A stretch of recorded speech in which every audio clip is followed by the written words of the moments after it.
Hi, I'm Mark Rosano, founder and CEO of C6 Capital Holdings, coming to you from Primary Vision Network. So I am going to the UAE today, so I'm leaving in a fairly short while. So we're just going to do kind of a quick hit in terms of bringing everything together. You know, we break it up into different segments. In this one, I tried to shorten it and compile it into things that are going to matter as we go into summer and how things are kind of setting up as we continue, because we're seeing some softness.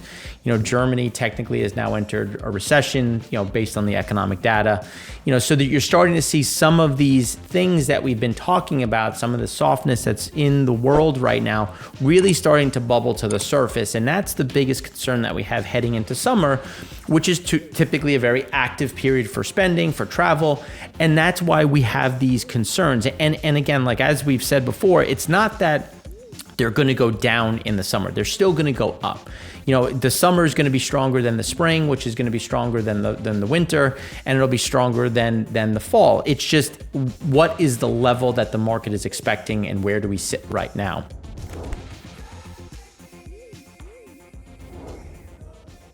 So this is, I think, a good place to start when you think about the most important financial problems facing American families.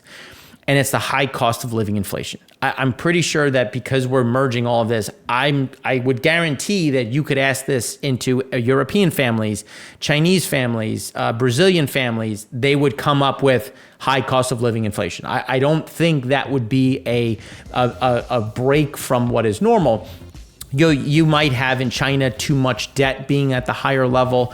You might have retirement savings not being such a concern in China or in other Asian nations as it would be in other places. Energy costs, oil and gas prices would likely be higher in Europe. So again, but you're getting an idea that all of these things are the biggest problem, but I would wager a bet that high cost of living inflation. And if people perceive the cost of living is going to continue to go up, they're not going to be in any hurry to go out and spend. So then when you start looking at, you know, some of these interesting charts, this one was the one where the Bain & Company did a willingness for companies to go more green. And the issue that they've come up to is the limited ROI, customer willingness to pay, because it's more expensive at times.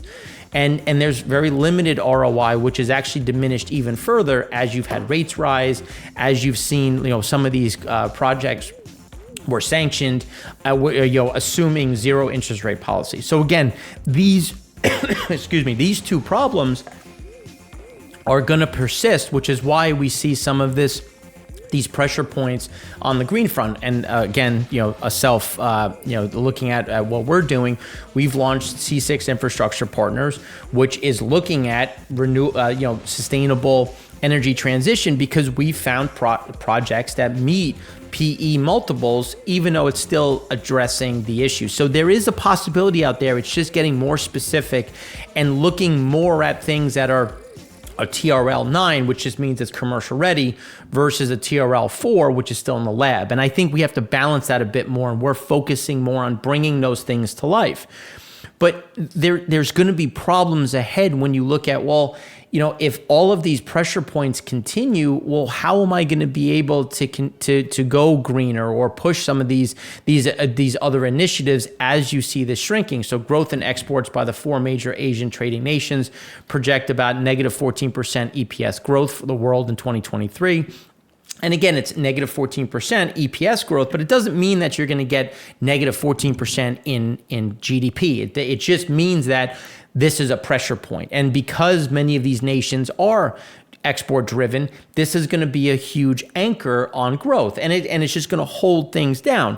Global earnings revisions continues to kind of be flat, but you can see, as we've said before on the stagflation side, it's going to flatline and then kind of start to roll over. Then when you look at global manufacturing, PMI projects negative 1% EPS growth. So no matter how you kind of skin this and put this together, there's negative growth. We're more along the lines of, hey, you know, things are going to be negative 0.5, negative 1%, and there's going to be some pressure points to the downside. On the run, when you look at the world, people forced to flee their homes. So when you think about the pressure that's out there, you know, people are, if you think about this in terms of Maslow's hierarchy, if people aren't safe, if people don't feel safe, if people are concerned, you have more and more people that are fleeing their homes. We're now over 100 million. And this is in comparison to 2012. Pain prolonged. The world average length of ongoing conflicts continues to grind higher.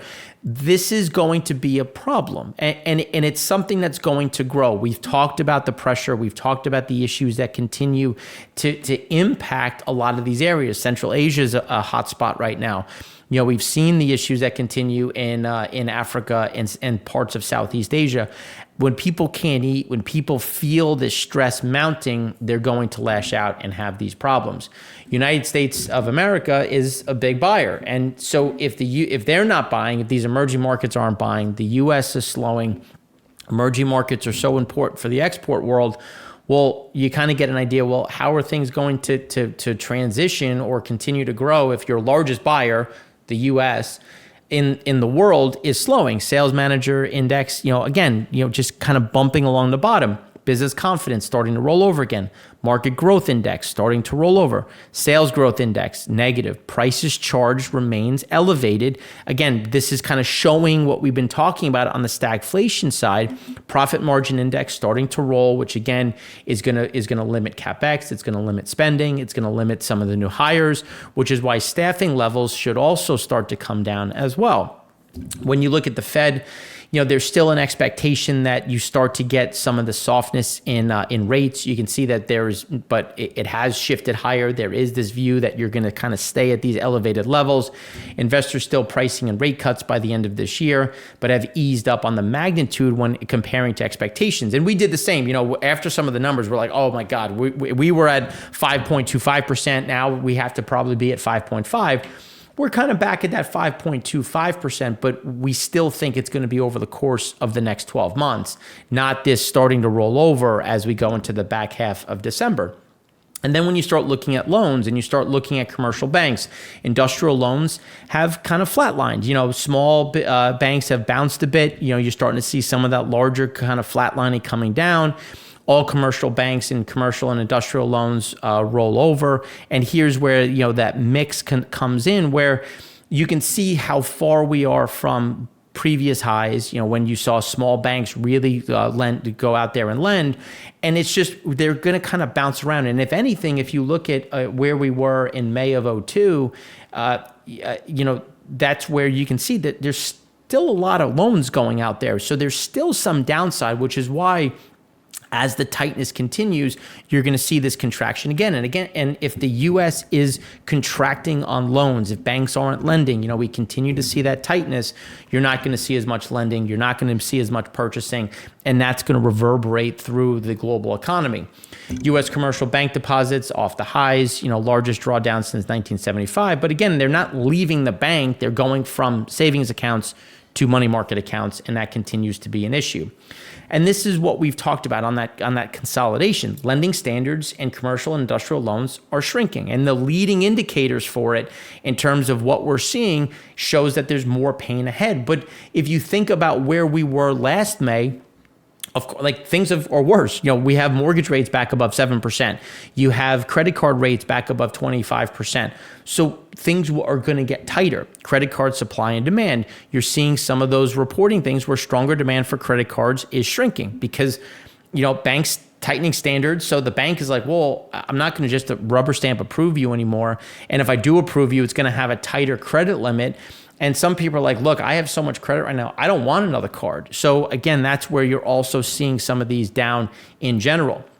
All the while, the leading economic indicators decline. Here's another way to look at the data. April marked the 13th consecutive month of monthly contractions for leading economic index. Going back in history, only 2 recessions have reached at least 13, 1973 and 2007. And what was the driver? And here you can see the breakdowns in general. Financial components, leading credit, non-financial components, average consumer expectations, ISM index of new orders. Those new orders is an issue. This initial claims is an issue. Like these are things where then obviously you have the S&P 500, which remains, resilient at this point. And then manufacturing new orders, consumer goods. Consumer goods is helping keep things. But again, we see the consumer slowing. But again, 0.09. So by us saying it's slowing, it's going to go from positive 0.09 to negative 0.02. Like you don't need to see a huge pivot because there's other problems that continue to hit the market. which is why the Conference Board's leading indicator points to big weakness in wages and salaries. And if you go back to what we talked about with the sales manager index, with the regional Fed data, prices are staying either up or rising again. So inflation is sticky as wages are coming lower, which again is going to put pressure on the market. Or I should say pressure on the consumer, which is going to pressure spending. And again, this is all happening when spending usually increases. And that's where you look at people are going to look at this and say, well, do I have the capacity to do this right now? Like maybe my summer is going to be a bit slower. So May Richmond Fed Manufacturing Index down -15 versus -8 and -10 in prior. New orders, CapEx, and shipments all deteriorated further into contraction territory. Again, new orders, CapEx. A lot of that is economic growth. Employment ticked up and is at the highest since August 2022. New orders component within Richmond Fed Manufacturing Index sank to -29 in May, worse since pandemic shutdown period and consistent with 2 recessions. So again, you're seeing a lot of this consistency now with the Fed regional, but you can see that the trend never broke. You'll get bounces up, as we saw with Empire, as we saw a little bit of a bounce with Philly, the Philly Fed, which was still negative, but was less contractionary. So again, you're going to see these movements, but the trend continues. Still bad breath for leading economic index from Conference Board. 6-month diffusion index was unchanged at 20 in April, which is familiar territory when looking over past year. Philly Fed Manufacturing Index kind of put it in perspective, because this is what we were saying. Philly bounced. It was supposed to be negative. Estimate was -20, came in at -10. So again, it's not that you're going to get this dire, like, oh my God, everything is collapsing, similar to we had in different periods of 08 and 2020. It's going to be that grind lower, and then we're going to bottom out and then just go sideways. And that's that stagflationary backdrop. New orders had a bounce, but still contracting. Then you look at expected new orders rolled over. And this is the thing that we were talking about, is that people still need products in their stores. You go to Target and they don't close the store saying, well, we expect the consumer to weaken, therefore we're not going to have inventory. No, they're going to still have inventory. They're still going to order. So you can only be so negative before you have to go out and order, which is why that's a balancing act. You're going to get bounces. So the expected new orders had a nice bounce. Now it's starting to go back into that negative view, because people already ordered in March and April for summer. So now they don't need the same amount. Expected shipments, again, continuing to roll.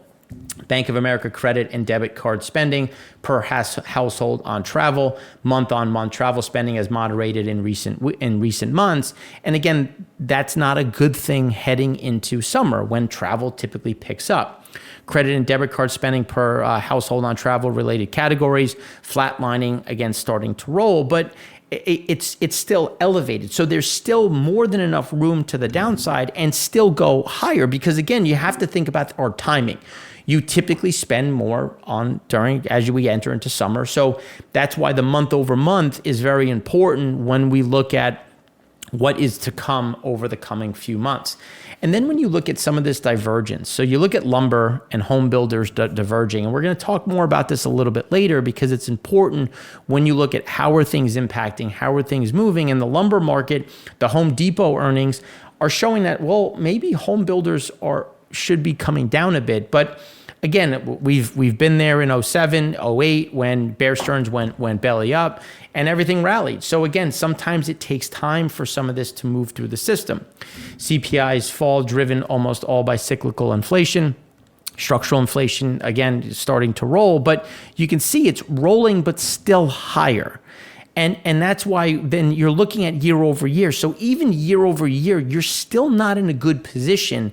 And month over month, we've seen that consistent this consistent move up. This is looking at rate of change, which is going to slow. But people are looking at this saying, well, my wages aren't going up. Like I'm struggling now more so than ever. My costs are going up. So maybe spending that extra 2 days in the vacation home doesn't make sense. Maybe going out when we go away 5 nights, 5 days, all 3 meals. Maybe I'll buy breakfast and lunch things and only do one. So again, but if that happens across millions of people, it adds up. You might think, well, that one family saving $300, $400. They cut it down by 2 nights, maybe another. So maybe 2,500. And that doesn't sound like a lot, but if everybody does that, it adds up very quickly. So that's why when you start kind of putting all this together, the new orders component within the Philly Fed had a bounce while Empire had a correction lower. So again, the trend is still what we like to look at. And then when you look towards the 6-month, convergence forming between current new orders and 6-month outlook for new order components within manufacturing index. Former has moved higher as latter has rolled over. Since last October, a series of lower highs for percentage of bears, has diminished. And again, money flows are important. If people are getting less bearish, well, that means that people are short covering. It means that people are starting to position, which typically means it's a good time to actually start shorting. So it's just, you're kind of looking at where are money flows and how are people positioning. But when you start looking at continuing claims, they're starting to trend higher, but you have to look at the 4-week moving average. It's still on the lower end from a percentage basis because a small number above a smaller number is still a thing. The share of small business that expect to increase headcount over the next 12 months, again, diminishes further. And then we go to the housing side because new listings fell to the second lowest level on record in April. And that's not surprising because people are stuck in their homes, as we've said, and they look at what kind of the going rate is in the market, and they're like, well, I don't want to do that. So then when you take that and you go to the next level and you say, okay, well, if no homes are available, well, and what is the cost to buy? Well, if you look at rates that have surged over 7%, I mean, that's a big problem. So now you have rates over 7%. So the cost to buy a home versus the cost to rent. So mortgage rates back to 7%, meaning that the cost to buy a house in America is now approaching $2,700 a month when including mortgage, tax, insurance, and maintenance. Meanwhile, cost to rent is $1,850. Biggest gap we've ever seen. Something has to break. And it's not that you're going to get this people just kind of puking on the buy side. It's people are going to rent more. And when you look at the houses coming online, there's way more rentals now than there are homes to buy because people are like, well, they can't afford it and I don't want to sell at this reduced price, so I'll offer it to rent. And now the question is what's going to happen with Airbnbs, because there's a significant amount of Airbnbs sitting on the sidelines in a lot of these, key destinations from Dallas to, Flagstaff and Scottsdale, Arizona, Florida. And that's where we see these pressure points. And that is going to kind of be that shock because you can see how precipitous that increase was and how just steep and hockey stick that cost to buy. Then you look at mortgage origination by credit score. Essentially banks are saying, I can only lend to the best. I'm not taking that risk. I'm not waiving things. And that's becoming an issue. So only $324 billion of mortgages were originated in Q1 of 23, down from $1.2 trillion at the peak in 2Q. Majority came from households with the highest credit score. U.S. existing home sales, year-on-year trend for existing home sales still deep in negative territory and declined a touch. Year-on-year change for existing single-family median price fell 2.1% in April, which was the worst since January 2012. But you can see that it's still elevated because you're looking at year-on-year. So again, you still have elevated prices, which is why we see those existing home sales being under pressure. So then May new home sales were up 4.1% month on month versus the estimate of negative 2.6. Median new home price fell 8.2% year on year to $420,800. Average selling price at $501. So you're starting to get a little bit of this balancing act of, okay, and as we've said, when you look at the trend, you're going to have movements, especially in May. May kind of kicks off that period where people are buying homes. The question is now what happens going forward, which is why we look at mortgages. No sign of a housing rebound in the mortgage application data, which has dropped back in the past couple of weeks. So you had the bounce, you had some of those new home sales closing, and now you're starting to see that trend a bit lower. So now when we turn to Europe, because again, it's all a matter of how is this all interconnected. So bank loans by borrower type, loans to firms, loans to households rolling over. So when you look at who is going to drive economic growth, and we'll go through why we don't think it's China, but it's not the U.S., the largest country and economy in the world. China is going to be muted. It'll be better than last year because of the lockdowns won't be there, but it's not going to be a surge. And Europe continues to move lower. Inflation momentum for HICP and its subcomponents, again, continuing to roll over in general. Government PPI, though, Germany PPI, you can see some of this is slowing down. The breadth of price increases are moderating, but still elevated. And this is what the ECB is looking at. And that's why we still think they're going to continue to increase. They're going to continue to put some of those pressure points. Now, when you look at China and you look at China PPI CapEx, you're seeing some of these pressure points, and the activity indicators are also no meaningful recovery. So you look at Europe, not a real bounce here. You're seeing pressure on the investor, pressure on all different sides. That is a problem in general, and say, there's something that has to be said about it. And that's why we think that there's going to be additional slowdowns. What Chinese households will prioritize with the excess savings built up during COVID-19. May 2023, the opinion on what Chinese households will prioritize with the excess savings built up during COVID period. Keeping savings accounts, again, buying discretionary goods. You're starting to see people actually start to understand what we've been saying. So in March, there was the expectation that excess savings built up was going to be spent. Now you're starting to see that coming down a bit on buying discretionary goods and services. You're starting to see some of the softness. It's not going to disappear. They do have excess savings. They did have the opportunity to go out and spend. But that's when you start looking at, okay, well, what is happening here? Disappointing as they on the China floor space started, China floor space sold. Disappointing as they were all down on the month, starting with a big correction on housing. So again, you get these corrections, you get these movements lower, and that's where I think you see some of these underlying softness, which again is continuing to expand, continuing to be an underlying problem when we look at some of these underlying pieces and places on the China floor space, on the space sold. And again, this is not something that is showing these pressure, that's showing more pressure points. Copper slowing, steel slowing, all of these iron ore slowing, all of these imports coming under pressure. China retail sales, although up more than 18% year on year, in line with a big boost in consumer confidence, retail sales volumes were actually down 0.5 for the month. Not a catastrophe, but of course, a loss of momentum. And that's what we've been saying. It's that you're going to get a strong bounce. China real retail sales are going to get better. People were locked in their homes for a long time, but it was going to fade. And as people fade back into their routine, the exports are slowing. Industrial production is negative, is in contraction. New export orders are in contraction. New orders are in contraction. So again, there's not a whole lot of additional growth, which is why the second largest economy is showing you that it's like, look, they're not going to save the world again, and their ability to lend and stimulate is also limited. Fixed assets investment lost 2.5% on the month and are back below their long-term trend, while manufacturing investments, despite a monthly contraction, and are still evolving above this trend. So again, you're still seeing some of these pieces. It's just a matter of where is the real rate, and that's why nominal it looks okay, but except on the fixed asset investment. But manufacturing, when you look at the real manufacturing, the real numbers, you look at foreign direct investment, you see a lot of those pressure points coming down, a lot of those levels again being diminished. The combination of retail sales and fixed investment points to a first GDP growth figure for Q2 at 4.4%, a sharp drop in momentum compared to the Q1 of over 10%.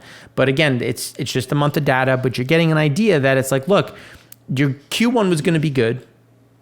Q2, your comps are a little bit easier, but again, it's not what you expect on a quarter-over-quarter basis. And that's why we think that there's an overestimate of what China can achieve. And even the 4.4, based on the leading indicators on shipping, on boats, on trucking, it's just not showing that there's a lot of that staying power. But Chinese excess savings are still there. But the thing that we push back on China real consumption expenditure projected growth is going to disappoint. And I think that's a really good view of the projections, because there is an assumption that you have like this revenge spending, that you have this movement, but there's the pent-up demand is not what it was perceived to be. And again, it's not that it's going to bounce up and then fade hard. It's just that it's going to bounce and then just kind of go sideways. And that's what I think the market is going to start to kind of bake in, and some of these global estimates will start to fade. Mortgage rates have been cut by almost 150 basis points to 4.1% from the peak, and rebounding home prices. But again, rebounding home prices doesn't offset a lot of those losses, because it wasn't even that people lost money, it's that they got wiped out. And that's why the saving side is a bit overstated in terms of some of these options. China sales managers, you can see some of the data's rolling. You've had a nice bounce, but people are like, well, things have hit their peak and now they're coming back down to normal.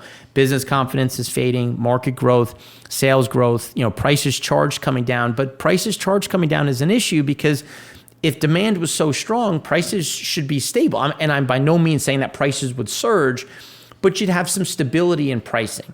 Staffing levels coming down. That's not a good thing when you think about who's going to be able to spend, and profit margin index is going to be compressed, which again is going to keep staffing at a minimum. And so when you start looking at some of the key pieces, so that's looking at from the sales manager side. Now when you start looking at it, so that was for services. Now let's look at it for manufacturing. Manufacturing is kind of flatlining. It didn't have the same bounce, but as we said it would. It's like manufacturing didn't slow to the same degree, but market growth index is rolling back over. Sales growth index is kind of flatlining a bit. Profit margin, all of these things show this, just not that it's a collapse, it's just we're not going to get this surge. And I think that's the thing that is going to shock the most, because we're not sitting here saying, oh, China's going to be negative growth. We're saying China's not going to be at 6%. It'll likely not even be at 4%. And that is, I think, something that the market it needs to come into contact with. But again, there are signs of improvement. We're not saying that there aren't, because there's only so long you can stay down, because people are still going to go into action. They're going to adjust pricing. They're going to find the right price. And here is just another one. So then when we flip over to Japan, CPI is increasing again. Ex fresh food and energy, that core going up again. All of these things are, again, going to be a problem for the BOJ when you look at what their actions are going to be. Food excluding fresh food up 9%. Japanese inflation's breath is rising. That's going to be a concern, because as we've talked about it, there's the number, and then there's the breadth of the increase. And here you can see the breadth of the increase is expanding, which means more things are going up faster, which is going to be a problem for the BOJ. Now, South Korea exports are showing you things are very muted. You have a lot of slowdown in general. Chinese upturn boosts emerging markets, so you'll get a little bit of a bounce in emerging markets, but a lot of the leading indicators are saying it's going to just flatline. So it'll be okay, but again, it's going to be flattening, not seeing this big increase in general. India Sales Manager Index, again, showing that things are kind of flatlining. This indicator is not nearly as upbeat as the S&P Global's PMI, which is why we talked about that India's going to be okay. They're not going to decline in this big drop. It's going to be, again, that slow burn. And that's why we said that the PMI numbers were a little shocking, because this I think really reflects what we've been seeing, where it's growing, it's in expansion, but not to the level they saw. And this was a nice little kind of bellwether that marries with what we've seen so to date. So that's what we have for you in your quick roundup. Hopefully that was helpful. If you have any questions, please let us know. And we hope you enjoy your weekend. Thanks again for watching. I'm Mark Rosano, founder and CEO of C6 Capital Holdings, coming to you from Primary Vision Network.